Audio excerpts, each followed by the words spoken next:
स्थानीय चुनाव जनादेश र परमादेश बीच जनमत संग्रह एमाले अध्यक्ष केपी शर्मा ओली। एमाले केन्द्रीय कमिटीमा आज अध्यक्ष र महासचिवका प्रतिवेदनमा छलफल हुने तिबिरको ताला कसले खोल्छ? नेपाली कांग्रेसका नेताहरूले बडो तल ओर्लेर जुन विरोध गर्नु भएको छ त्यो नैतिक लाग्दैन। माओवादी केन्द्रका अध्यक्ष प्रचण्ड मध्य प्रदेशमा कार्यकर्ता तान्न दलहरूको होडबाजी, फेरबदल मन्त्री परिषद, समाजवादी आउट हुँदा लोसपा इन हुन सक्ने। एमाले अध्यक्ष केपी शर्मा ओली भन्छन् देउबा सरकारले निर्वाचन गराउने विषयमा अझै पनि आशंका लाग्छ। महिला लीगको उद्घाटन खेल एपीएफ र आर्मी बीच हुँदै एमाले बैठकमा प्रदेश अध्यक्षहरूको रिपोर्टिङ बहुमत सहित पहिलो पार्टी बन्ने ठोकुवा। अन्ततः पल शाहको बयान सकियो, अदालतमा पनि स्वीकारेनन् करणीको आरोप। म्यानेजर जोशीले भने बयान जारी। प्रचण्ड विरुद्ध हेडक्वार्टरमा मातृका यादवको उजुरीमा के छ सम्पूर्ण जानकारी। आफ्नै घरपालुवा कुकुरले 17 महिने शिशुको ज्यान लियो। पल शाहको बयान यस्तो, गायिकाले मलाई स्वीकार्नुपर्छ भनिन्, मैले उमेर पुगेपछि विवाह गरौँला भनेको हुँ, यसमा मेरो गल्ती के?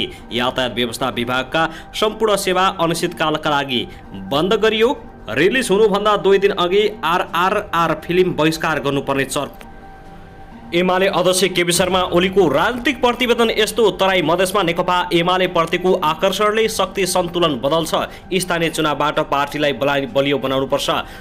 ओलीको दाबी, लोकतान्त्रिक आन्दोलनको मुख्य शक्ति नै एमाले हो। भारतमा बढ्यो पेट्रोलियम पदार्थ र ग्यास। के कति भएको पेट्रोलको मूल्य, डिजेलको मूल्य कति भयो, ग्यासको मूल्य पनि फेरि बढेर आयो। आजको भिडियोमा यसको पनि सम्पूर्ण जानकारी। नेपालमा प्रति लिटर पेट्रोल कति भयो त?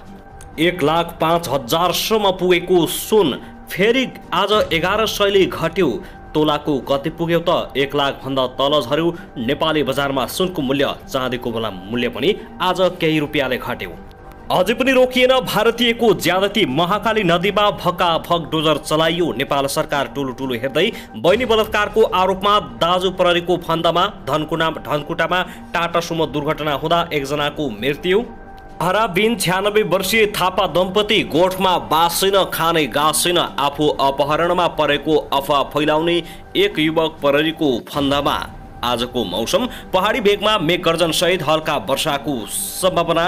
चीनबाट 232 मेट्रिक टन रासायनिक मल भित्रियो। आज 5 बजेदेखि बिहान 6 बजेसम्म यातायात कार्यालयका सबै सेवा बन्द हुने। चोबारमा गाडी दुर्घटना हुँदा 2 जनाको घटनास्थलमै मृत्यु। सर्वोच्चको परमादेश क्वान्टम मेकानिक्सको परीक्षा पुरानै कोर्स अनुसार गराउनु। शिक्षकले राजनीति धमाधम राजीनामा दिँदै। अब हेर्नुहोस् पुरा समाचार।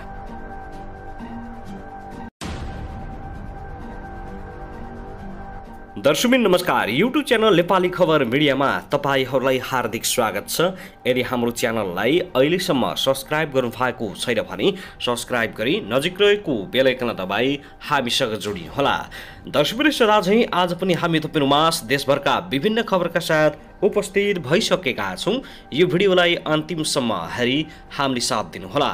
दर्शकबिन हाम्रो मेहनतको लागि एउटा सानो लाइक गर्न भनी नभुल्नुहोला। कहाँदेखि हेर्दै हुनुहुन्छ, के भन्न चाहनुहुन्छ, तपाईको मनमा लागेको प्रतिक्रिया अवश्य पनि कमेन्ट गर्न नभुल्नुहोला। के तपाईँ हाम्रो च्यानलमा नियमित श्रोता हुनुहुन्छ? यदि नियमित हुनुहुन्छ भने तल कमेन्ट बक्समा नियमित लेख्नुहोस्। यदि तपाईँ नयाँ हुनुहुन्छ भने सब्स्क्राइब गरी जोडिनुहोस् ताकि नयाँ अपडेटका साथ हामी तपाईहरुमाझ दैनिक रूपमा उपस्थित हुने गर्दछौं। दर्शकबिन आउनुहोस् आजको पहिलो खबरतर्फ लागौं। राष्ट्रिय प्रजातन्त्र पार्टी राप्रपाका अध्यक्ष राजेन्द्र लिङ्गदेनले देशमा वैदेशिक हस्तक्षेप बढ्दै गएको बताएका छन्। चौधरा चाँदै नगरपालिका 2 मा आयोजित आम सभामा बोल्दै उनले नेपालमा शक्ति राष्ट्रहरूको चलखेल बढेको र त्यसको असर सारा नेपालीले भोग्नुपर्ने अवस्था आउन सक्ने बताएका छन्। अर्थतन्त्र डामाडोल छ। उनले भने बैंकमा पैसा छैन, भ्रष्टाचार बढ्दै गएको छ। पार्टी अध्यक्ष लिङ्गदेनले भ्रष्टाचारका प्रकरणमा शासन सत्तामा भएका दलहरू मुछिएको चर्चा गर्दै ललिता निवास, बाईबडी, एनसेल कर छली लगायतका विभिन्न भ्रष्टाचारका प्रकरणमा कांग्रेस, एमाले र माओवादी सँगसँगै भएको गम्भीर आरोप लगाएका छन्। यी 3 दल मुख्य भ्रष्टाचारी दल भएको समेत आरोप लगाएका छन्। जबसम्म राप्रपा सत्तामा पुग्दैन तबसम्म भ्रष्टाचारको अन्त्य नहुने पनि राजेन्द्र लिङ्गदेनको भनाइ छ। आगामी स्थानीय तहको निर्वाचनमा देशवासीलाई राप्रपामा भोट हाल्न समेत आग्रह गरेका छन्। सधैँ उही बुढा नेताहरू सत्तामा पुग्ने र भ्रष्टाचार मात्रै गर्ने काम भएको भन्दै राजेन्द्र लिग्देलले एकपटक मात्रै बार होइन एकपटक मात्रै मौका दिन आग्रह समेत गरेका छन्। दर्शकबिन त्यसै गरी आउनुहोस् अब अर्को खबरतर्फ लागौँ। मोरङको लेटा नगरपालिकामा स्थिति सामान्य बन्न थालेपछि आज बिहान 6 बजेदेखि निषेधाज्ञा हटाइएको छ। जिल्ला सुरक्षा समितिको हिजो बसेको बैठकले नगरपालिकाको चौतर्फी अध्ययनपछि निषेधाज्ञा हटाउने निर्णय गरेको प्रमुख जिल्ला अधिकारी काशीराज दाहालले जानकारी दिएका छन्। तनावग्रस्त क्षेत्रमा आज बेलुका 6 बजेदेखि भोलि बिहानसम्मको निषेधाज्ञा भने कायमै थियो। विद्यार्थीहरूलाई यौन दुर्व्यवहार गरेको आरोप लागेका शिक्षकलाई पक्राउ गर्न जाँदा भएको झडपमा एकजना महिला प्रहरीको मृत्यु भएपछि स्थिति तनावपूर्ण बनेको हो। नेपाल प्रहरीले घटनाको छानबिन गर्न समिति गठन गरेको छ। प्रदेश नम्बर 1 प्रहरी कार्यालयका प्रहरी वरिष्ठ उपरीक्षक एसएसपी राजेन्द्र चौधरीको नेतृत्वमा छानबिन समिति बनाइएको छ। लेटा नगरपालिका 5 खेरुवा स्थित शिक्षा विकास माविमा भएको घटनामा प्रहरी जवान उर्मिला श्रेष्ठको धारिलो हतियार प्रयोग गरी हत्या भएको हो। घटनाको छानबिन गरेर दोषीलाई कारवाही गर्ने प्रधानमन्त्री शेरबहादुर देउवा र गृहमन्त्री बालकृष्ण खानले सार्वजनिक अभिव्यक्ति दिएका छन्। दर्शकबिन त्यसै गरी आउनुहोस् अब अर्को खबरतर्फ लागौँ। स्थानीय तहको निर्वाचनको मिति नजिकै जाँदा नेकपा माओवादी केन्द्रका अध्यक्ष पुष्पकमल दाहाल प्रचण्डको छटपटाहट बढ्दै गइरहेको छ। प्रचण्डले अचेल सार्वजनिक मञ्चबाटै दिने गरेका भाषणले समेत उनको छटपटाहटलाई दर्शाइरहेको छ। उनले अधिकांश अभिव्यक्तिमा सत्ता गठबन्धनसँगको सम्भावित चुनावी तालमेलमा आशंका र नेकपा एमालेमाथि प्रहार गर्ने लगायतका अभिव्यक्ति दिनुको लागि उनी सामान्य जस्तो लागेको छ। 5 दलीय गठबन्धन बीच तालमेल हुन नसक्दा पार्टीलाई भोग्नुपर्ने क्षतिलाई न्यूनीकरण गर्न अध्यक्ष प्रचण्ड मधेस झरेर आफ्ना कार्यकर्तालाई निरन्तर ढाडस बाँड्दै हिँडिरहेका छन्। यसै क्रममा मङ्गलबार जनकपुर धाममा माओवादी केन्द्रले आयोजना गरेको प्रदेश स्तरीय प्रशिक्षण कार्यक्रममा समेत अध्यक्ष प्रचण्डले कार्यकर्ताहरूलाई आगामी निर्वाचनलाई लडाईकै रूपमा निर्देशन दिएका छन्। उनले कार्यकर्ताहरूले गठबन्धनको मानसिकता त्यागेर एक्लै चुनाव लड्ने गरी तयारी गर्न समेत आग्रह गरेका छन्। यो उद्घोषक उनले मध्य प्रदेशको राजधानी जनकपुर धामबाटै गरेका हुन्। जब माओवादी केन्द्र कमजोर स्थितिमा पुग्छ तब अध्यक्ष प्रचण्ड शक्ति सञ्चयका लागि मधेस नै झर्छन्। जनकपुर धाममा उनले गरेको पछिल्लो उद्घोषलाई पनि यसै कडीको रूपमा लिन सकिन्छ। हुन त यसअघि प्रचण्डले दोस्रो संविधान सभा निर्वाचन 2070 का बेला सिराहा 5 बाट उम्मेदवारी घोषणा गर्दै भनेका थिए, मधेससँग मेरो लप परेको छ, मेरो यो मधेसप्रतिको माया कहिले पनि कमी आउँदैन। त्यो निर्वाचनमा काठमाडौँ 10 मा पराजित हुँदा मधेसी जनताले प्रचण्डलाई जिताएर पठाइदिएका थिए, तर त्यसयता प्रचण्डमाथि मधेसलाई उपेक्षा गर्दै आइरहेको आरोप लागेको छ। दर्शकबिन त्यसै गरी आउनुहोस् अब अर्को खबरतर्फ लागौँ। अभिनेता पूर्वविक्रम पल शाहको अदालती बयान सकिएको छ। मंगलबार दिउँसो पल शाहसँग अदालतमा बयान लिएको हो। त्यस्तै अर्का प्रतिवादी शाहका म्यानेजर कृष्णप्रसाद जोशीसँग भने अहिले जिल्ला अदालत तनहुमा बयान भइरहेको श्रोतेदार मिनबहादुर कुँवरले जानकारी दिएका छन्। अहिले उनका म्यानेजरको बयान भइरहेको छ। आज नै बयान सकिने अनुमान छ, श्रोतेदार कुँवरले भने। सरकारी वकिल कार्यालय तनहुले मंगलबार अदालतमा 2 जना विरुद्ध मुद्दा दायर गरेको थियो।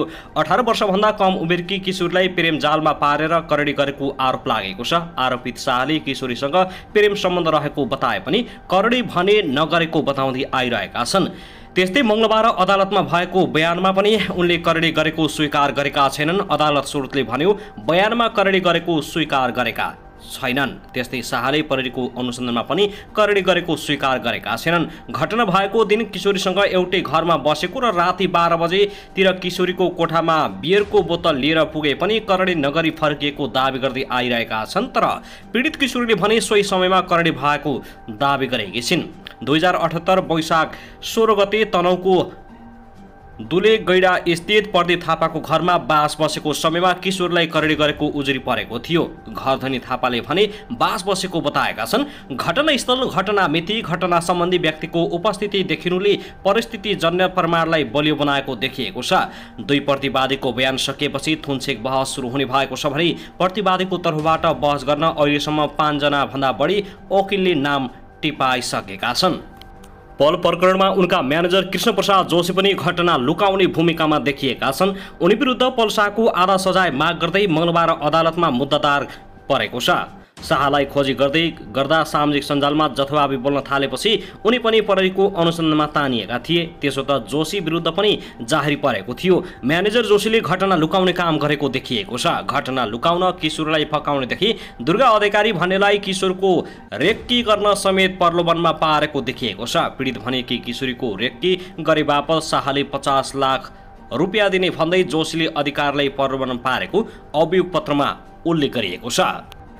दर्शकबिन त्यसैगरी आउनुहोस् अब अर्को खबरतर्फ लागौँ। आफ्नै बहिनीलाई बलात्कार गरेको आरोपमा बझाङमा 19 वर्षीय किशोर पक्राउ परेका छन्। उनले आफ्नै 12 वर्षकी बहिनीलाई गाईगोठमा लगेर बलात्कार गरेको खुल्न आएको छ। जिल्ला प्रहरी कार्यालय बझाङका अनुसार ती किशोरले गत चैत्र 6 गते बेलुका 500 रुपियाँ दिने लोभ देखाएर आमा नभएको बेलामा गोठमा लगेर मोबाइलमा भिडियो देखाई बलात्कार गरेको खुल्न आएको हो। आमा खेतमा मल लगाउन गएको मौका छोपी किशोरले बलात्कार गरेको र भागेको प्रहरीको भनाइ छ। त्यसपछि आमा खेतबाट आएपछि छोरीले घटनाबारे सुनाएकी थिइन्। त्यसपछि घटनाको रहस्य बाहिरियो। घटनाबारे थाहा पाएपछि पीडितकी आमाले प्रहरीमा भोलिपल्ट चैत्र 7 गते उजुरी दिएकी थिइन्। उक्त उजुरीका आधारमा प्रहरीले किशोरलाई नियन्त्रणमा लिएको छ।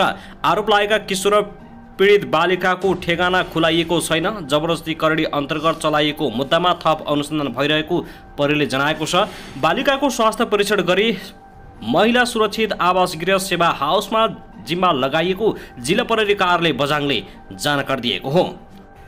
दर्शकबिन आउनुहोस् अब अर्को खबरतर्फ लागौँ। भारतमा 4 महिनापछि पेट्रोल, डिजल र खाना पकाउने ग्यासको मूल्य वृद्धि भएको छ।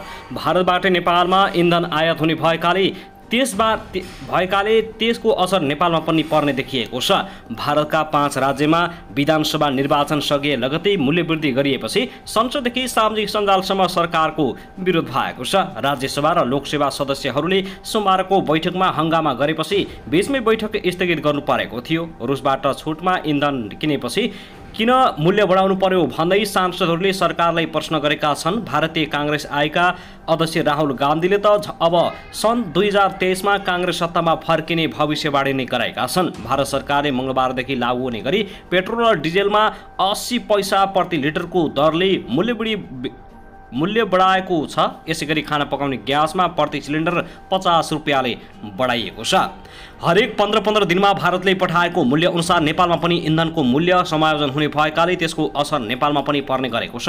नेपाल आयल निगमले पछिल्लो पटक 2 चैत्रमा पेट्रोल, डिजेल र मट्टीतेलमा प्रति लिटर 5-5 रुपियाँ मूल्य वृद्धि गरेको थियो। यस वृद्धि अनुसार हाल पेट्रोल 1 लिटरको मूल्य 155 रुपियाँ पर्छ भने डिजल र मट्टीतेलको मूल्य 138 रुपियाँ तोकिएको छ।